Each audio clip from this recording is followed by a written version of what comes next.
Hello dears, welcome to your own YouTube channel Pandey classes. जैसा कि आपको पता है कि हमारा अनसॉल्व पेपर सोल्यूशन का एक सीरीज चलता आ रहा है और उसमें हम लोग पहुंच चुके हैं सेट नंबर 7 पर। किस पर पहुंच चुके हैं? सेट नंबर 7 2023 के। और आज के इस वीडियो में हम लोग सेट नंबर 7 के इस खंड बा को टोटली सॉल्व करने वाले हैं। और मैंने उन क्वेश्चंस को छोड़ दिया है जो क्वेश्चन आपके बोर्ड की दृष्टि से इंपॉर्टेंट नहीं है, जो कि आपके बोर्ड में नहीं आने वाला, आपके सिलेबस से हटाया गया है। ठीक है, मैं वही क्वेश्चंस देख रहा हूं जो आपके सिलेबस में ऐड किया गया। मैं हम लोग इसको बाद में फिर देख लेंगे। ठीक है, तो आज के इस वीडियो में यही सारे क्वेश्चंस होंगे। आप वन बाय वन सारे क्वेश्चंस को देख करके अच्छे से प्रैक्टिस कर लीजिए। चलिए बढ़ते हैं क्वेश्चंस की तरफ। अब अगला क्वेश्चन लिखा हुआ है, क्वेश्चन नंबर ख। कहता है कि दो व्यक्तियों की आय का अनुपात 9:7 है। इनकम कितना है? 9:7। सॉरी, माफ कीजिएगा, दिखाई नहीं दे रहा था, दोबारा देखते हैं कि दो व्यक्तियों की आय का अनुपात 9:7 है। ठीक है, तो यहां लिख देते हैं जो उनका आय है, आय जो है यानी इनकम जो है उनका, वो किस अनुपात में है? 9:7 के अनुपात में है। ठीक है, तो अगर मैं अनुपात को हटा देता हूं तो यहाँ पर मुझे एक वेरिएबल जोड़ना पड़ेगा, यानी कि आय जो है वो 9x है और एक आय है 7x।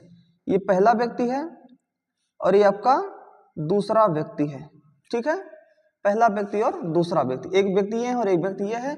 इनका आय है 9x और इनका आय है 7x, जैसा कि आपके इस क्वेश्चन में बताया गया है कि 9:7 के रेशियो में।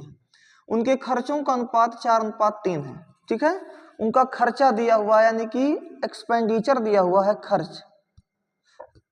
खर्च का अनुपात कैसा है? कहता है 4:3 है। खर्च का जो अनुपात है वो है 4:3। तो अगर खर्च यहाँ पर 4x है तो यहाँ x माने तो इसको y मानिए। खर्च का अनुपात 4:3 है तो यहाँ यानी 4y और इसको क्या बोलेंगे? 3y। 4:3 में यानी कि 4y:3y। क्लियर हो रहा? मैंने वेरिएबल हटा दिया। कह रहा है यदि प्रत्येक व्यक्ति माह में 2000 रुपया बचाता है। ठीक है, यानी ये भी 2000 रुपया बचा रहा है। बचत जो है ये भी 2000 रुपया बचा रहे हैं और ये भी कितना रुपया बचा रहे हैं? 2000 रुपया। तो आप जानते हैं बचत का कैसे होता है भाई। पहले व्यक्ति का अगर मैं देखूं, पहले व्यक्ति का जो पहला वाला व्यक्ति है, तो बचत क्या होता है? जितना कमा रहा और कमाई में से खर्च को घटा देंगे तो हमारी बचत आ जाएगी। यानी कमाई कितनी है उनकी? 9x रुपया कमा रहे हैं और खर्च कितना कर रहे हैं? 4y रुपया खर्च कर रहे हैं, तो बचा कितना? 2000 रुपया बचा।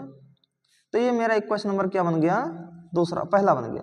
फिर ऐसे दूसरा में देखेंगे, दूसरे आदमी के लिए। दूसरा आदमी क्या कर रहा है? 7x रुपया कमा रहा है। कितना कमा रहा है? 7x। और उसकी खर्च कितनी है? 3y। तो 7x में से 3y घटाएंगे तो भी कितना आएगा? 2000, जैसा कि आपके प्रश्न ने कहा है। इसको समीकरण नंबर क्या मान लीजिए? 2 मान लीजिए। अब इसी को सॉल्व करने की हमें आवश्यकता है। तो मैं कहूंगा, मैं चाहता हूं समीकरण 1 और समीकरण 2 को समान कर लिया जाए। ठीक है, तो मैं समीकरण 1 में चाहता हूं, क्योंकि 4 और 3 का एलसीएम कितना होगा? 12 होगा। तो 4 और 3 का एलसीएम 12 है। मैं इसी दोनों को बराबर करना चाहता हूं। तो 4 में किससे मल्टीप्लाई कर दें? 3 से। तो केवल 1 में नहीं कर पाएंगे, आपको पूरे में करना होगा। और 3 में किससे मल्टीप्लाई कर दें? 12 हो जाए तो आप बोलोगे 4 से। तो केवल 1 में नहीं करेंगे, हमको पूरे में करना होगा। ठीक है, तो अगर मैं यहां से देखूं इस वाले इक्वेशन से, तो 9 का मल्टीप्लाई 3 में होगा तो 27x हो जाएगा, माइनस 3 का मल्टीप्लाई 4 में हो जाएगा तो कितना हो जाएगा? 12y इक्वल टू 3 दूना 6000। ये क्वेश्चन नंबर पहले से आया तो तीसरा बना दीजिए। ऐसे इसमें 7 का मल्टीप्लाई 7x का मल्टीप्लाई 4 में कीजिएगा तो 28x, माइनस 3 चौके 12y इक्वल टू 4 दूना 8000। ये क्वेश्चन नंबर क्या हो गया हमारा? 4 हो गया। अब इन्हीं दोनों इक्वेशंस को सॉल्व करके x और y की वैल्यू हम निकाल लेंगे। ठीक है, तो मैं क्या करूंगा, चूंकि हमारा ए भी माइनस 12 है, तो मैं क्या करूंगा? घटाएंगे तो क्या होगा? ये प्लस है तो माइनस हो जाएगा, माइनस है तो प्लस हो जाएगा, और प्लस है तो minus. Minus 12y plus 12y cancel हो गया, तो 27x और माइनस 28x। तो माइनस 28 में से 27 गया तो माइनस 1x आया, इक्वल टू माइनस 8000 में से 6000 गया तो माइनस 2000 आया, और माइनस से माइनस हो गया कैंसिल। तो जो x की वैल्यू आई वो कितनी आई? 2000 आई। क्लियर हो रहा है। अब x की वैल्यू किसी भी इक्वेशन में उठा के रख दीजिए तो वहां से आपको y की वैल्यू मिल जाएगी। तो x इक्वल टू 2000 समीकरण एक में रखने पर अब समीकरण एक क्या है आपका 9x minus 4y equal to 2000, ठीक है, यही है। अब यहां लिखेंगे 9 इंटू एक्स की वैल्यू कितनी है 2000 माइनस 4y इक्वल टू 2000, ठीक है। तो 9 दूना कितना होता है 18000, ये प्लस 2000 इधर आएगा तो क्या होगा माइनस 2000, और ये माइनस 4y इक्वल किधर जाएगा तो प्लस 4y। तो 18000 में से 2000 गया तो आया 16000 इक्वल टू 4y, ठीक है। तो 4 एक कम 4 और 4 चौके 16, 4000 आया। तो यहाँ से जो y की वैल्यू सामने निकल के आएगी, y की वैल्यू वो कितनी आएगी 4000 आएगी, ठीक है। कितनी आएगी 4000 आएगी। समझ आया बात। तो आपने x की वैल्यू और y की वैल्यू फाइंड कर ली। आपसे पूछा क्या है उसको भी एक बार देख लिया जाए। आपसे कहा है कि उनकी मासिक आय ज्ञात कीजिए, मासिक आय ज्ञात कीजिए। तो आपने मासिक आय क्या क्या माना है देख लीजिए। पहले व्यक्ति की मासिक आय आपने कितनी ली है, आपने खुद ही माना हुआ है 9x और दूसरे की 7x। तो पहले व्यक्ति की मासिक आय है 9x, यानी 9 इंटू एक्स की वैल्यू 4000, तो 9 चौक 36,000 रुपये। दूसरे की कितनी है, आपने कितनी मानी है 7x, तो 7 इंटू एक्स की वैल्यू है 4000, यानी 28,000 रुपीज। यानी एक कमा रहा है 36,000 रुपये और एक कमा रहा है 28,000 रुपये, ठीक है। और यही आपके इस प्रश्न का होगा राइट आंसर। आशा है आपको बहुत ही आसानी से समझ में आया हुआ। चलिए बढ़ते हैं नेक्स्ट क्वेश्चन की तरफ। अब देखिएगा अगला प्रश्न लिखा हुआ है 22 का नंबर क्वेश्चन।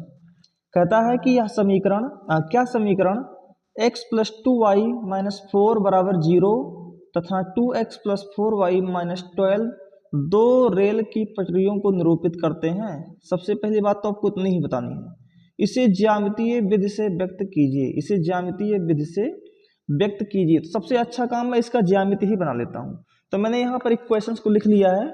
पहला इक्वेशन है आपका x plus 2y equal to 4 और दूसरा इक्वेशन है आपका 2x plus 4y equal to 12, ठीक है। अब मैं सबसे पहले लेता हूं समीकरण नंबर 1। तो समीकरण एक से समीकरण जब एक ले लूंगा तो एक समीकरण क्या है आपका x plus 2y is equal to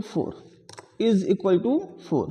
अब यहाँ पर क्योंकि एक सरल रेखा है और सरल रेखा के लिए हमको दो बिंदुओं की आवश्यकता पड़ेगी, तो मैं दो बिंदु के निर्देशांक निकालूंगा। तो सबसे पहले माना x इक्वल टू 0, मैं x की वैल्यू 0 ले रहा हूँ, ठीक है, अपने मन से। चाहे मैं 0 ले लूँ, चाहे मैं 2 ले लूँ, चाहे मैं जो मर्जी वो ले लूँगा, मैं x की वैल्यू 0 लेता हूँ। जब मैंने x की वैल्यू 0 ले ली तो आप बताइए यहाँ पर रखेंगे 0 में, तो यहाँ रख देंगे 0 प्लस 2y इक्वल टू हो जाएगा 4, ठीक है। तो यहाँ से y की वैल्यू क्या आ जाएगी, 0 तो कोई मतलब ही नहीं है, 4 और इंटू का 2 इधर आएगा तो upon 2, 2 2s are 4, so the value of y is equal to 2। तो y की वैल्यू क्या आ जाएगी 2 आ जाएगी। यानी इसका पहला जो निर्देशांक होगा, निर्देशांक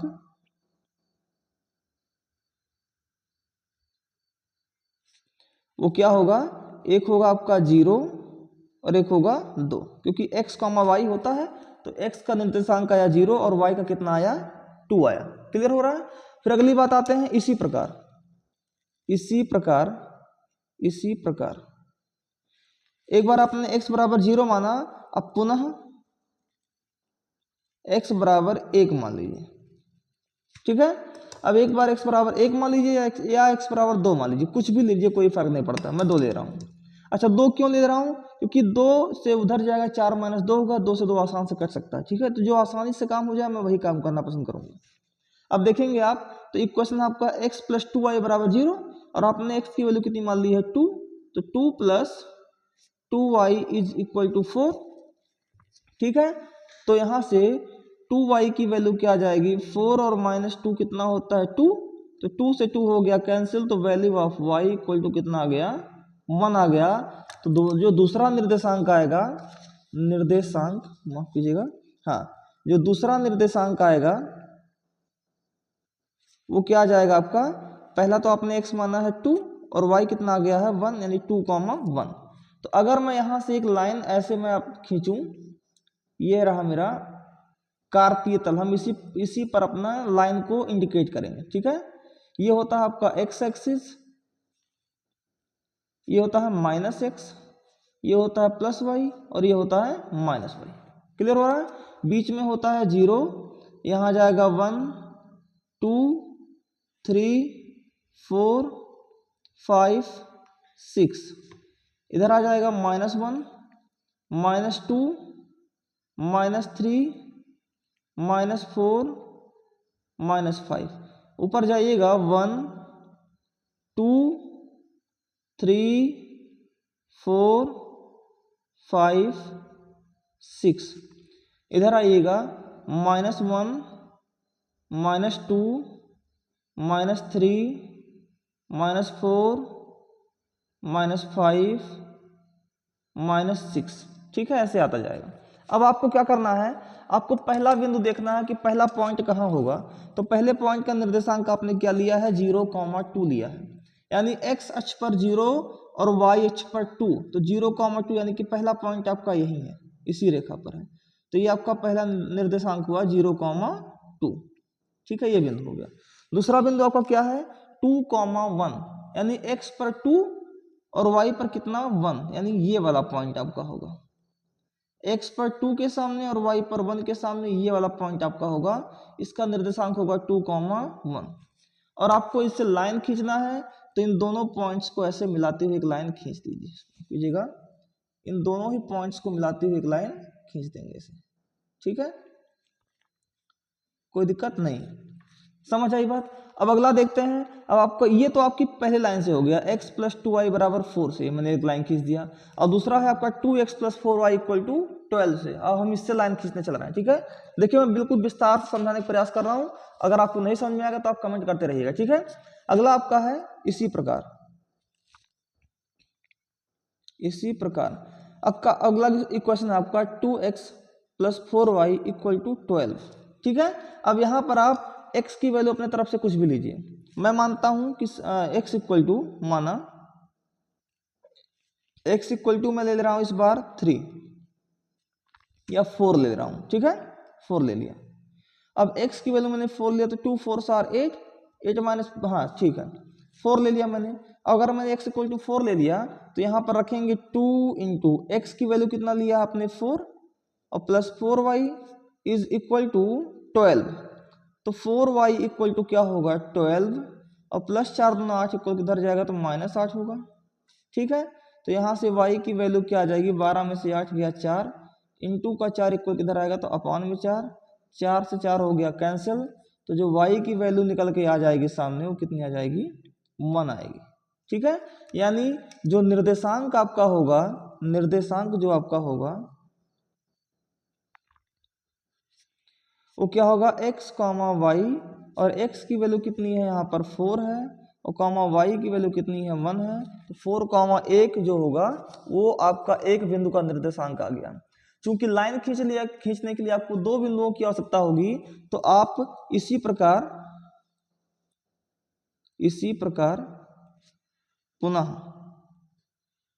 पुनः, ठीक है। अब आप x की वैल्यू कुछ भी लीजिए, मैं x की वैल्यू इस बार लेता हूं 2, क्या लेता हूं 2, तो x की वैल्यू मैंने ले लिया है 2। अगर मैं अपने x की वैल्यू यहाँ पर 2 मान लिया है, तो अब दोबारा वही काम करेंगे। क्या लिखा हुआ है, 2 × x की वैल्यू रखेंगे 2 और प्लस में 4y = 12, तो 2 2 = 4, तो 4y = क्या हो जाएगा, 12 और -4 हो जाएगा 8, तो 4 दूना 8, तो y की वैल्यू भी कितनी आ जाएगी, 2 आ जाएगी। यानी इसके दूसरे बिंदु का जो निर्देशांक होगा, वो कितना होगा, 2,2 होगा। x, y होता है 2,2 होगा, ठीक है। तो 2 बिंदु, एक 4,1 आया, एक 2,2 आया। अब आइए इसी पॉइंट पर दिखाते हैं। पहला है आपका 4,1, तो पहला पॉइंट दिखाते हैं 4,1 वाले को, यानी x अक्ष पर 4 और वाई अक्ष पर कितना 1, तो 4,1 जो है आपका ये वाला पॉइंट बन रहा है, ये वाला जो पॉइंट है 4,1 बन रहा है। ठीक है, तो इसका निर्देशांक जो होगा वो 4,1 होगा। क्लियर हो रहा है। दूसरा पॉइंट आपका क्या है, दूसरा आपका 2,2, 2,2 यानी एक्स अक्ष पर भी 2 और वाई अक्ष पर भी 2, यानी ये वाला पॉइंट आपका एक्स पर भी 2 और वाई पर भी 2, ये वाला पॉइंट है आपका। इसका निर्देशांक कितना दिया हुआ है, 2,2 दिया हुआ है। अब इन्हीं दोनों को एक बार आप मिला दीजिए, माफ कीजिएगा, इन्हीं दोनों को एक बार आप मिलाते हुए लाइन खींच दीजिए। ठीक है, तो आपको दिख रहा होगा ये दोनों ही जो लाइन है, ये दोनों ही जो रेखाएं हैं कैसी हैं, समांतर हैं। कैसी हैं, समांतर हैं। तो आपसे पूछा है कि क्या ये रेल की पटरियों की तरह निरूपित होते हैं। तो देखिए, जो रेल की पटरियां होती हैं वो समांतर ही तो होती हैं, ऐसे जाती हैं अपना एक रेल की पटरियां। तो कहोगे, यहां लिख दोगे अतः ग्राफीय निरूपण द्वारा यह सिद्ध होता है कि दोनों रेखाएं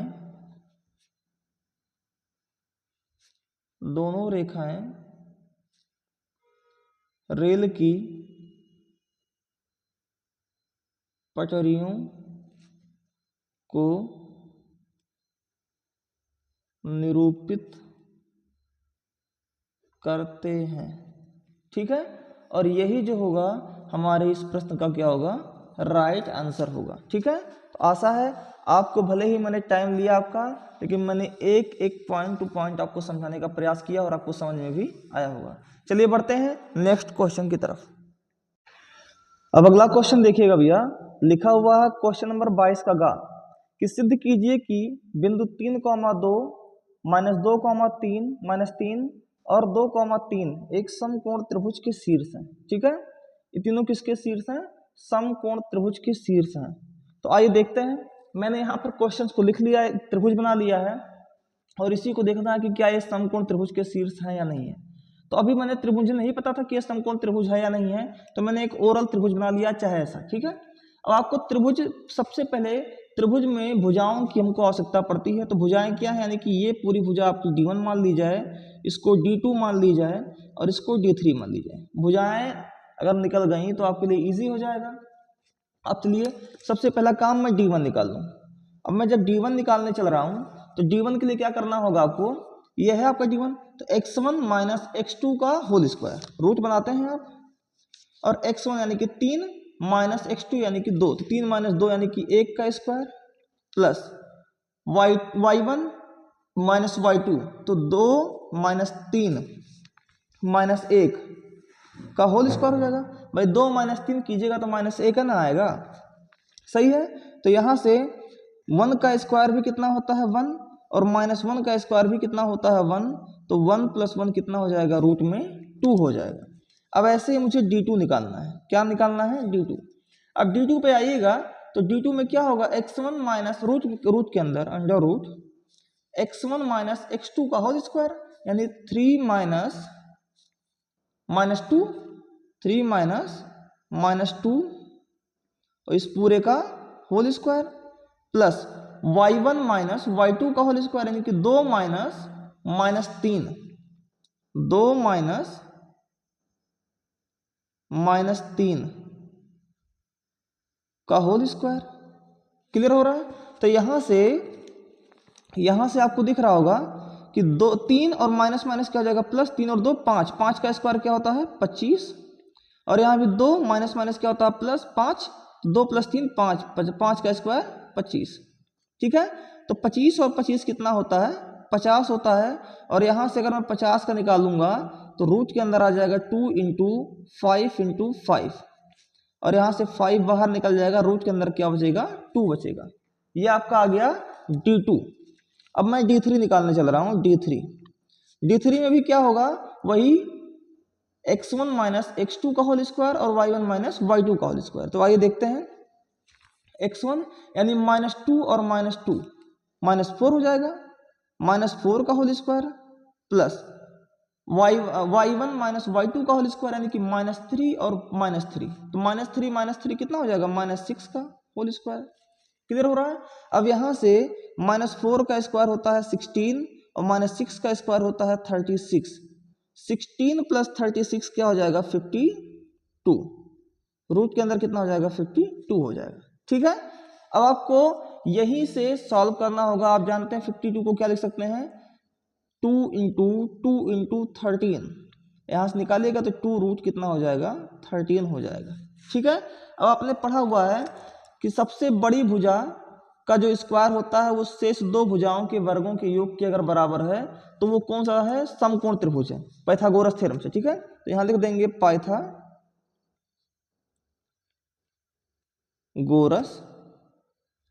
प्रमेय से। अब पाइथागोरस प्रमेय क्या कहता है उसको भी देख लेते हैं। पाइथागोरस प्रमेय कहते हैं कि सबसे बड़ी भुजा कौन है रूट में 52, रूट में 52 इसका स्क्वायर शेष दो भुजाओं के वर्गों के योग के बराबर होता है, यानी कि रूट 50 का स्क्वायर और प्लस रूट 2 का स्क्वायर इसके योग के बराबर होगा। अब रूट 52 का स्क्वायर कितना हो जाएगा 52 हो जाएगा, इक्वल टू रूट 50 का स्क्वायर 50 होगा और प्लस रूट 2 का स्क्वायर 2 होगा। तो इधर आ जाएगा 52, इधर भी आ जाएगा 52, यानी जो LHS होगा वो इक्वल होगा किसके RHS के। यानी आपका पाइथागोरस थ्योरम इस पर क्या होता है पूरी तरह से सिद्ध होता है। तो आप कह देंगे अतः बिंदु 3,2 -2, -3 तथा 2,3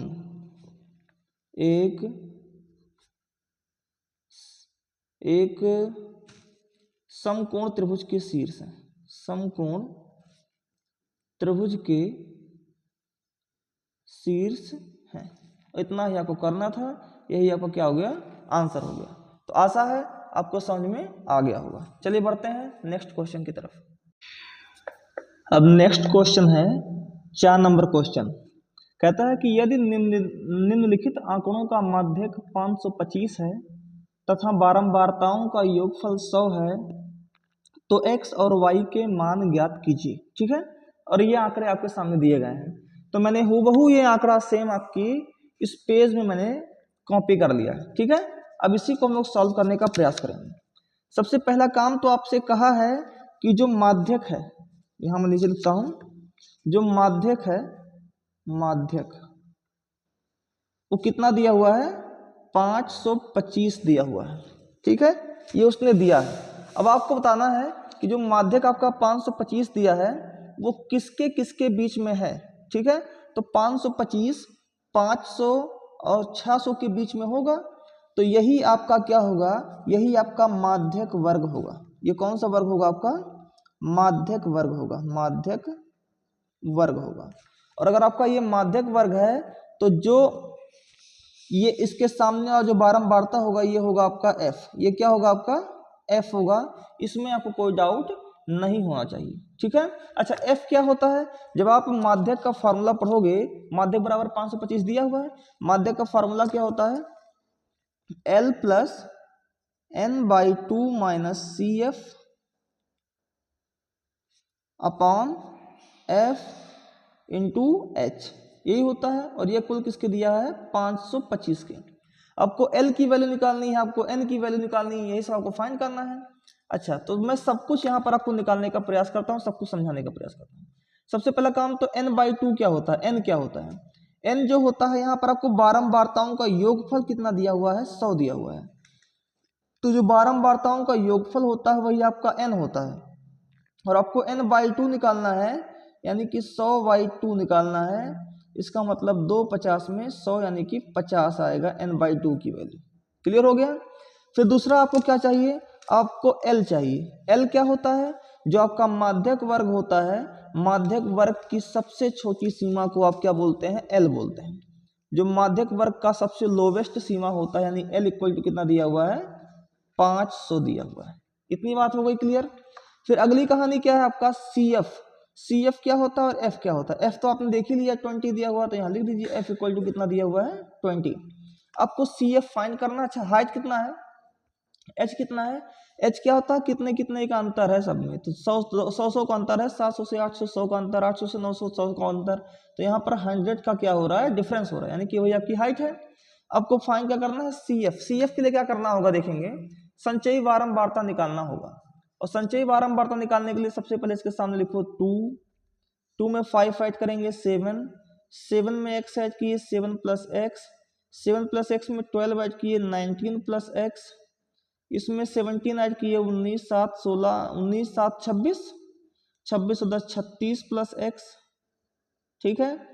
36 प्लस एक्स में 20 ऐड करेंगे तो 56 प्लस एक्स, 56 प्लस एक्स में y ऐड करेंगे तो 56 प्लस एक्स प्लस वाई, इसमें आप 9 को ऐड करेंगे तो 56 में 9 ऐड करेंगे 65 प्लस एक्स प्लस वाई, ठीक है। 9 से 15 होता ही है 65, 65 में 7 ऐड करेंगे 65 और 7 72, 72 प्लस एक्स प्लस वाई, और 72 प्लस एक्स प्लस वाई में 4 ऐड करेंगे तो 72 plus x 76 plus x plus y, ठीक है। इतनी बात आई समझ में। अच्छा, एक सबसे आसान चीज देखेंगे, जो आपके बारंबारताओं का योग है 2 5 x 12 17 20 9 y 9 7 4, ये सब जोड़ने पर कितना आया 76 प्लस वाई, और यही आपके बारंबारताओं का योग भी होता है। तो बारंबारताओं का योग कितना दिया हुआ है, 100 दिया है, यानी 76 प्लस एक्स प्लस वाई, ये इक्वल किसके दिया हुआ है, 100 के दिया हुआ है, ये क्वेश्चन नंबर। और इसी को सॉल्व करेंगे, x plus y equal to क्या हो जाएगा, तो 100, ये प्लस 76 उधर जाएगा तो माइनस 76 होगा, तो x प्लस वाई की वैल्यू कितनी होगी, 10 में से 6 गया 4, यहाँ बचा 9, 9 में से 7 गया 2, यानी 24 आया, और ये आपका इक्वेशन नंबर क्या बन के रेडी हो गया, फर्स्ट हो गया।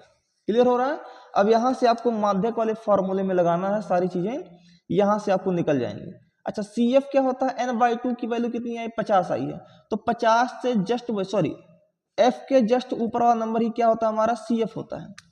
एफ के जस्ट ऊपर वाला नंबर कितना होता है, मेरा सी एफ होता है, यानी कि सी एफ कितना है मेरा 36 प्लस एक्स है, यहाँ लिख देता हूँ, सी एफ कितना है 36 प्लस एक्स। अब यहाँ पर उठा करके मैं वैल्यू पुटिंग करना स्टार्ट करता हूँ। एल 500 प्लस n/2 कितना आया 50, माइनस सी एफ कितना आया 36 प्लस एक्स अपॉन एफ कितना आया 20, इंटू में हाइट कितना आया h 100, और ये इक्वल किसके है 525 के, 525 के। क्लियर हो रहा है। अब यहां से इस 20 पंचे 100, ठीक है, यहां से क्या हो जाएगा 500 उधर जाएगा तो माइनस 500, तो यहां बचेगा 50 माइनस 36 माइनस एक्स, और ये कुल किसके होगा 525 प्लस 500 उधर जाएगा माइनस 500, इंटू में 5 इक्वल किधर आएगा तो अपॉन में 5 हो जाएगा। क्लियर हो रहा है। तो यहाँ से 50 माइनस 36 होता है 14, माइनस एक्स इक्वल टू 525 में से 5 हो गया तो 25, और बटे में कितना 5, मल्टीप्लाई करेंगे क्रॉस तो 14 पंचे 70, और माइनस में 5x, ये इक्वल किसके हो जाएगा 25 के, तो माइनस 5x को इक्वल किधर भेजेंगे तो प्लस 5x, और इधर आएगा 70 प्लस 25, इधर आएगा माइनस 25, ठीक है। तो यहाँ से 5x की जो वैल्यू आएगी वो 70 माइनस 25 कितना होता है, 10 में से 5 जाएगा 5, यहाँ बचा 6, 6 में से 2 गया 4, 5 9 45, so the value of x equal to 9, तो x की वैल्यू कितनी आ जाएगी 9 आ जाएगी यहाँ से, ठीक है। अब यहाँ से आपको x की वैल्यू 9 मिल गई। अब इसको सॉल्व करेंगे आगे, x की वैल्यू कितनी मिल गई 9 मिल गई। अब यहां से आपको समीकरण नंबर इसी x इक्वल टू 9 को समीकरण 1 में रखने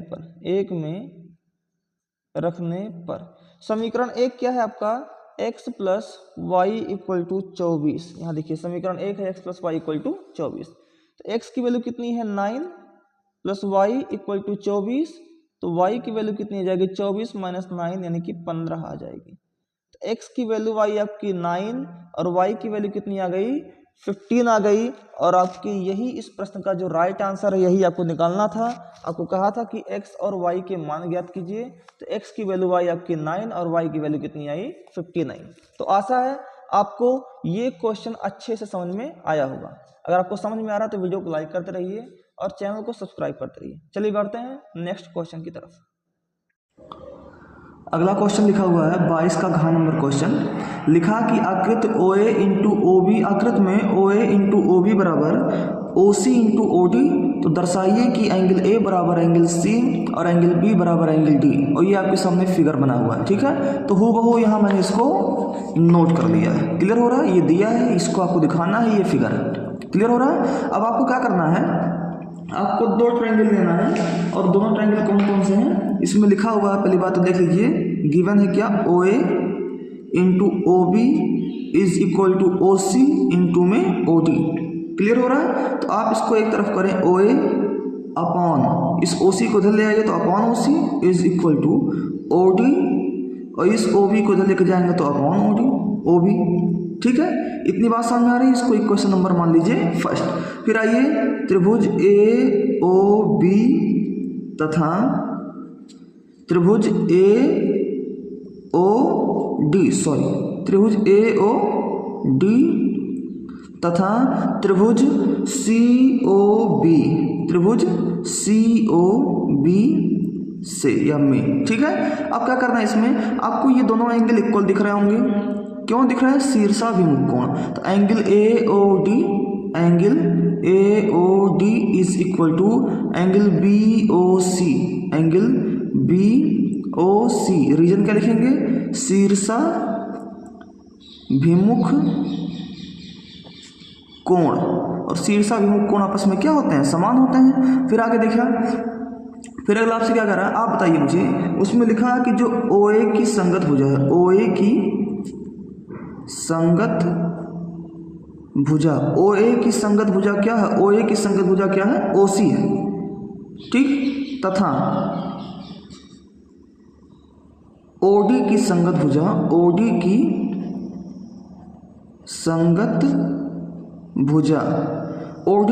भुजा क्या है? OB है।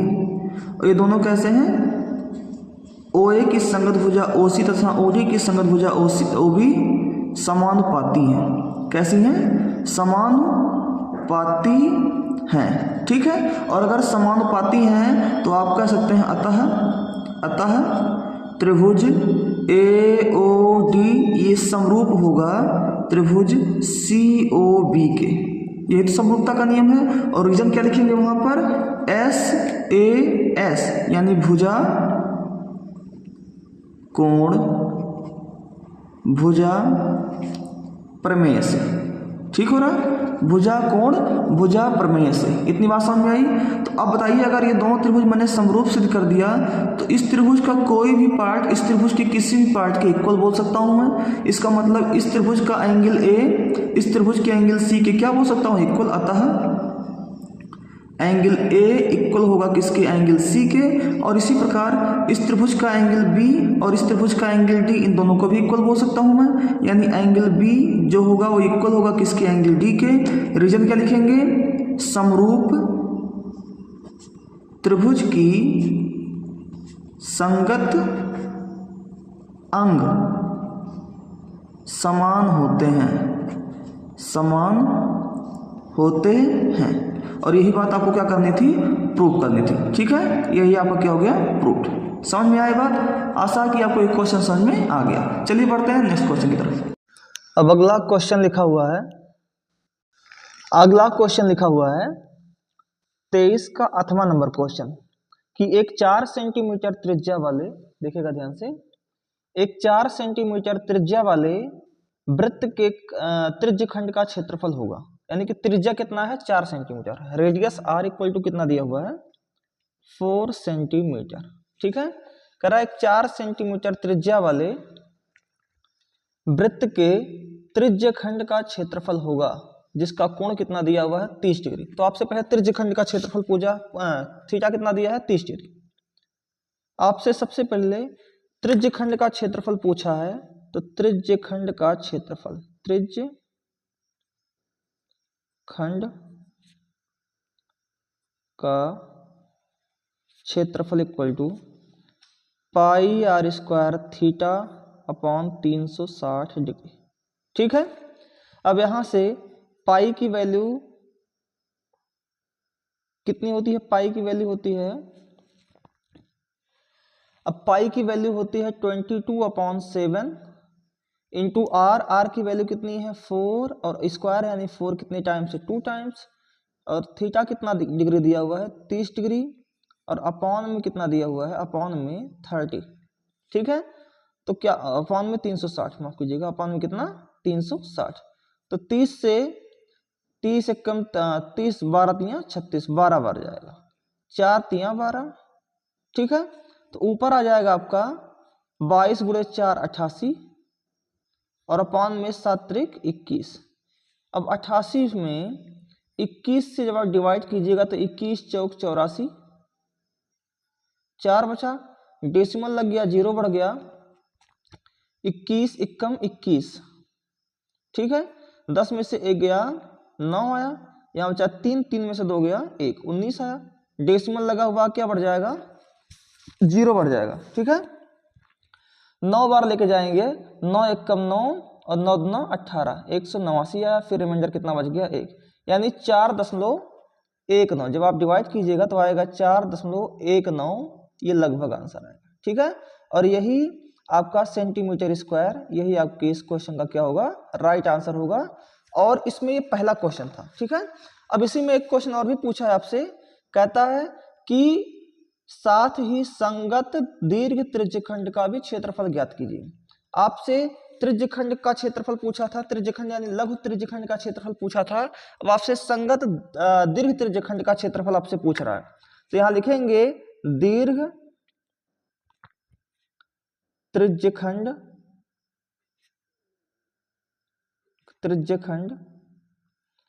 का क्षेत्रफल इक्वल टू क्या होता है? दीर्घ त्रिज्यखंड का क्षेत्रफल क्या होता है? फॉर्मूला पूरे त्रिभुज के पूरे वृत्त के क्षेत्रफल के फॉर्मूले में से।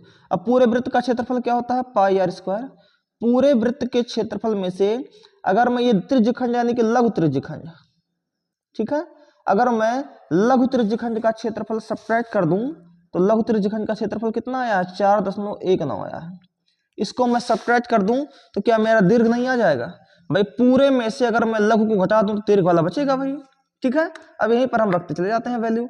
तो पाई की वैल्यू होती है 22/7 इंटू आर स्क्वायर यानी कि 4 का स्क्वायर यानी 4 गुणे 4 माइनस 4.19। ठीक है, अब यहाँ आएगा 22 चौक 88, 4 अट्ठे 32, 4 अट्ठे 32 और 3 35। ठीक है भाई, 22 चौक 88, 4 अट्ठे 32 के 2, 4 अट्ठे 32, 32 और 3 35, 352/7 माइनस 4.19 इक्वल टू 7 पचे 35। ठीक है, उसके बाद यहां पर 0 बार जाएगा, 0 बार जाएगा, 7 दूना 14, 6 20, 7 7 49, 7 अच्छे 56, यानी 50.28 माइनस 4.19 आएगा। ठीक है, क्लियर हो रहा? अब यहां से मैं सब्ट्रैक्ट करूंगा 50.28 में से 4.19 को, तो 18 में से 9 जाएगा, 9 आएगा, 1 में से 1 गया 0, यहाँ बचा 0, 10 में से 4 गया, 10 में से 4 जाएगा 6 आएगा, और यहाँ बचेगा 4, तो कितना आ जाएगा? 46.09 सेंटीमीटर स्क्वायर। और ये आपके इस प्रश्न का हो जाएगा राइट आंसर। ठीक है, तो आपको इसमें 2 क्वेश्चन पूछा था, एक त्रिज्यखंड का क्षेत्रफल पूछा था और एक आपको दीर्घ त्रिज्यखंड का क्षेत्रफल पूछा था। तो मैंने दीर्घ त्रिज्यखंड को पूरे वृत्त के क्षेत्रफल में से लघु त्रिज्यखंड के क्षेत्रफल को घटा दिया, तो आपको दीर्घ त्रिज्यखंड का क्षेत्रफल मिल गया। ठीक है, तो आशा है आपको समझ में आया होगा। चलिए बढ़ते हैं नेक्स्ट क्वेश्चन की तरफ। अब अगला क्वेश्चन लिखा है कि यदि किसी भिन्न के अंश में से 1 घटाया जाता है तो वह 1/3 हो जाता है। ठीक है, यदि उसके हर में, देखिएगा हर में 8 जोड़ा जाता है तो वह 1/4 हो जाता है, वह भिन्न ज्ञात कीजिए। ठीक है, तो सबसे पहले काम तो हम उस भिन्न को मान लेते हैं x/y। उस भिन्न को क्या मान लेते हैं? x/y। तो माना माना भिन्न x अपॉन वाई है। ठीक है, x अपॉन वाई है। अब यहाँ पर प्रथम शर्त जो कहा है उसको समझते हैं। ये तो आपको मानना ही था, जो पूछे वो मान लो। ठीक है, प्रथम शर्त से। अब हम प्रथम शर्त यहाँ से क्या कह रहा है, आपका जो पहला शर्त है वो कहता है कि यदि किसी भिन्न के अंश में से एक घटाया जाता है तो वह 1/3 हो जाता है। ठीक है, जो भिन्न का अंश है, पहले लिख दीजिए, ऊपर होता है अंश, नीचे क्या होता है हर। तो अंश में से कह रहा है अगर एक घटाया जाता है, कह रहा है कि अगर भिन्न के अंश में से एक घटाया जाता है तो वह 1/3 हो जाता है। तो ये भिन्न कितना हो जाता है, 1/3। अब इसी को सॉल्व करके एक इक्वेशन बना लीजिए। 3 का x में मल्टीप्लाई हो जाएगा 3x, -3 का 1 में मल्टीप्लाई हो जाएगा -3, इक्वल टू y का 1 में y। तो यहाँ से 3x, ये प्लस y इधर आएगा तो -y is equal to -3 equal के इधर जाएगा +3, और ये आपका इक्वेशन नंबर फर्स्ट बन करके रेडी हो गया। ठीक है, अब हम आते हैं द्वितीय शर्त की तरफ। द्वितीय शर्त से, अब द्वितीय शर्त क्या है ये देखिए।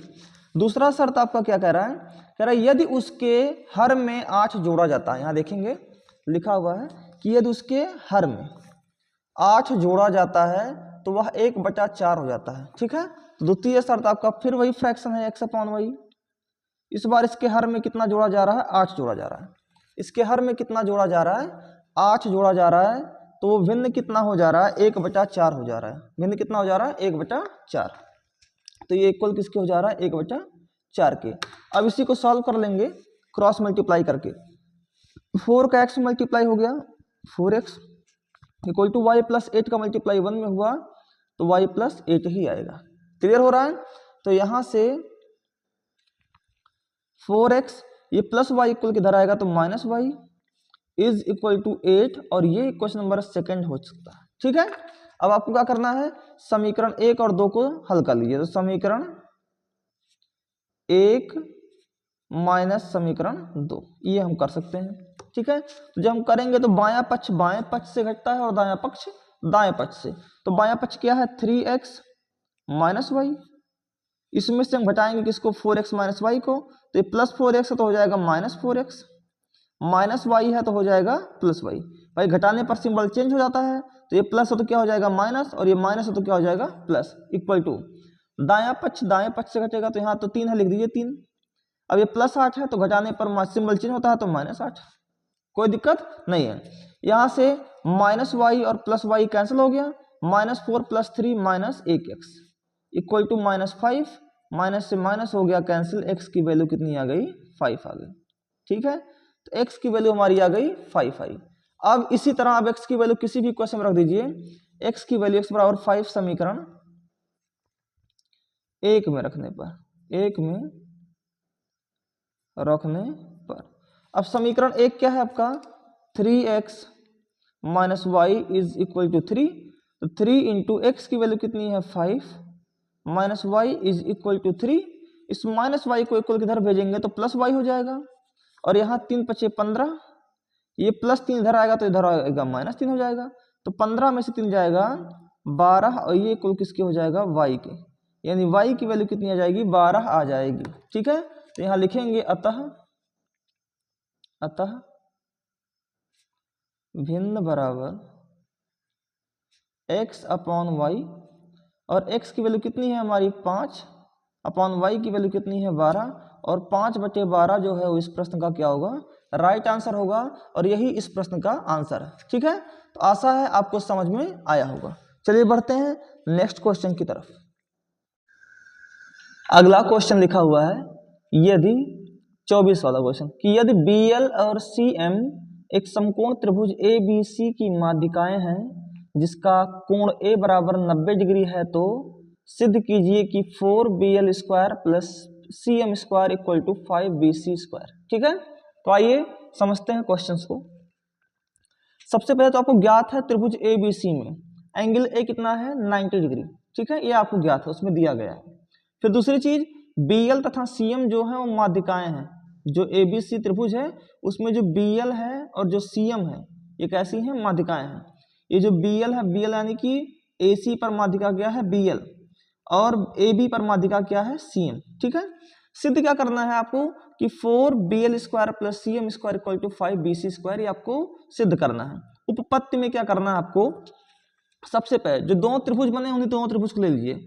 एक बार आप त्रिभुज ए बी और एल ले लीजिए, दूसरा एक बार आप त्रिभुज ए एम और सी ले लीजिए। एक बार इस वाले त्रिभुज को ले लीजिए यहाँ से यहाँ तक के, और इस बार इसको ले लीजिए, 2 बार में, ठीक है। सबसे पहले मैं लेता हूँ ए बी और एल में, त्रिभुज ए बी एल में। तो आपने पढ़ा हुआ है पाइथागोरस प्रमेय कि कर्ण स्क्वायर इक्वल टू होता है लंब स्क्वायर प्लस आधार स्क्वायर। तो मैं मानता हूं कि एंगल एम कितना है आपका, ये आपका लंब है, ये आपका 90 डिग्री, कितना डिग्री है 90। तो इसके सामने वाला आपका कर्ण होगा, तो कर्ण का स्क्वायर कितना होगा, कितना होगा, सॉरी इसमें आए हम ए बी एल में, ए बी एल में आए हैं। तो ए बी एल में जब मैं आ गया तो ए बी एल में जो आपका एंगल एल होगा वो क्या होगा, एंगल, माफ कीजिएगा, आपको ये दिया ही है कि एंगल ए कितना डिग्री है 90 डिग्री। तो इसके सामने वाली जो साइड है क्या होती है, कर्ण होती है। तो कर्ण कितना है बी एल स्क्वायर, तो कर्ण का स्क्वायर यानी कि बी एल स्क्वायर, और प्लस लंब, लंब कितना है आपका ए बी स्क्वायर, और प्लस आधार कितना है आपका ए एल स्क्वायर, ठीक है। तो आप कहोगे B L square equal to A B square plus A L, ये यहाँ से यहाँ तक ए एल, क्योंकि ये माध्यिका है तो ये मध्य बिंदु पर होगा, किसके मध्य बिंदु पर, ए सी के। तो ए सी का मध्य बिंदु यानी ए सी बटे 2 पर ये है बिंदु। तो ए एल की जगह पर मैं ए सी बटे क्या लिख सकता हूँ, 2। भाई मैं ए एल को ए सी बटे क्या लिख सकता हूँ, 2 लिख सकता हूँ, क्योंकि ए सी का आधा ही ए एल है, ठीक है। तो ए सी बटे 2 लिख दिया ए एल की जगह पर। अब इसको सॉल्व करूंगा तो B L square equal to A B square और प्लस ए सी स्क्वायर और 2 का स्क्वायर 4। मैंने एलसीएम लिया तो 4 का मल्टीप्लाई ए में ए बी स्क्वायर में हुआ तो 4 ए बी स्क्वायर और plus A C square upon में कितना 4, और ये कुल किसके है बी एल स्क्वायर का, ठीक है। तो यहाँ से 4 का मल्टीप्लाई इधर जाएगा तो 4 B L square equal to 4 A B square plus 4 A C square, और ये क्वेश्चन नंबर क्या बन गया आपका, फर्स्ट बन गया, ठीक है। अब पुनः एक बार आपने ये त्रिभुज ले लिया बड़ा वाला, एक बार आप ये वाला त्रिभुज ले लो, त्रिभुज ए एम सी में। त्रिभुज ए एम सी में कर्ण स्क्वायर इक्वल टू लंब स्क्वायर प्लस आधार स्क्वायर, कर्ण स्क्वायर इक्वल टू लंब स्क्वायर प्लस आधार का स्क्वायर। तो के स्क्वायर आपने पाइथागोरस पढ़ा हुआ है, तो के स्क्वायर यानी कि अब इसमें एंगल देखते हैं तो ये एम वाला एंगल आपका 90 डिग्री होगा। तो इसके सामने वाला कौन सा, जो सी एम है, इसके सामने वाला कौन सा एंगल, भाई कौन सा है एंगल, भाई ये एंगल आपका देखिए ए एम सी में एंगल ए कितना डिग्री है 90 डिग्री। तो इसके सामने वाला क्या होगा आपका कर्ण होगा, भाई 90 के यही एंगल आपको पता है। तो इस वाले ट्रायंगल में भी यही एंगल था और इस वाले ट्रायंगल में भी यही वाला एंगल है। तो ये 90 डिग्री दिया है तो इसके सामने वाला क्या होगा आपका कर्ण होगा। तो कर्ण का स्क्वायर यानी कि एम सी यानी सी एम का स्क्वायर, ठीक है, इक्वल टू लंब कितना है आपका ए एम का स्क्वायर और प्लस आधार कितना है आपका ए एल का स्क्वायर, सॉरी हाँ ए एम सी ए सी का स्क्वायर, कितना है ए सी का स्क्वायर, ठीक। आपको क्या करना होगा, C M square equal to A M किसका आधा है, ए बी का आधा है। देखिए ए एम जो है वो ए बी का क्या है, मध्य बिंदु है, यानी कि माध्यिका है, तो आधा है। यानी मैं ए एम की जगह पर ए बी बाई 2 भी लिख सकता हूँ, तो मैंने ए बी बाई 2 लिख दिया, और ए बी बाई 2 का स्क्वायर है तो स्क्वायर और प्लस ए सी स्क्वायर, ठीक है। अब यहाँ से C M square equal to A B square plus 2/2 का स्क्वायर क्या होता है 4 प्लस ए सी स्क्वायर। तो 4 का मल्टीप्लाई यहाँ भी होगा, 4 का मल्टीप्लाई यहाँ भी होगा। तो 4 का मल्टीप्लाई सी एम में हुआ तो 4 सी एम स्क्वायर, और 4 का मल्टीप्लाई ए बी स्क्वायर तो है ही, 4 का मल्टीप्लाई ए सी स्क्वायर में हुआ तो 4 ए सी स्क्वायर। इसको समीकरण नंबर क्या मान लेंगे, 2 मान लेंगे। अब समीकरण 1 और समीकरण 2 को ऐड कर दो, तो बायां पक्ष बाएं पक्ष से जुड़ता है और दायां पक्ष दाएं पक्ष से। तो 4 B L square plus 4 C M square equal to 4 A B square A C square, तो 4 A B square plus A C square, A B square plus 4 A C square, A B square plus 4 A C square, कोई doubt नहीं है। तो यहाँ से 4 B L square plus 4 C M square जैसे है वैसे उतार दिए मैंने। फिर यहाँ पर 4 A B square plus 1 A B square 5 A B square, A C square और 4 A C square 5 A C square, ठीक है। तो यहाँ से 4 कॉमन ले लिया जाए तो B L square plus C M square equal to 5 common ले लिया जाए तो A B square plus A C square. तो यहाँ से 4 कॉमन ले लिया तो B L square plus C M square equal to A B square plus A C square. देखिए चूंकि आपका ये कर्ण है, ए आपका क्या है 90 डिग्री है, तो इसके सामने वाला होगा आपका कर्ण। तो B C square equal to क्या होगा भाई, कर्ण स्क्वायर बराबर आधार का स्क्वायर प्लस लंब का स्क्वायर, यानी A B square plus A C square बराबर कितना होगा, A B square plus A C square equal to क्या होगा, बी सी स्क्वायर होगा। तो इसकी जगह पर A B square plus A C square की जगह पर क्या लिख देंगे, बी सी स्क्वायर, यानी 4bl square plus C M square equal to होता है 5bc स्क्वायर। और यही आपको प्रूव करना था, यही आपने प्रूव किया। ठीक है, तो आशा है आपको ये क्वेश्चन भरपूर तरीके से समझ में आया होगा। चलिए बढ़ते हैं नेक्स्ट क्वेश्चन की तरफ। तो आशा है कि आपको सारे क्वेश्चंस 1 बाय 1 करके मैं समझाने में सफल रहा। और अगर आपको लगता है कि मैंने आपके लिए यूजफुल वीडियोस बनाए हैं तो प्लीज़ आप इस वीडियो को लाइक करते रहिए और चैनल को सब्सक्राइब कीजिए, क्योंकि आपका सब्सक्रिप्शन ही हमारा मोटिवेशन है। चलिए मिलते हैं नेक्स्ट वीडियो में और भी इंपॉर्टेंट टॉपिक्स के साथ। धन्यवाद।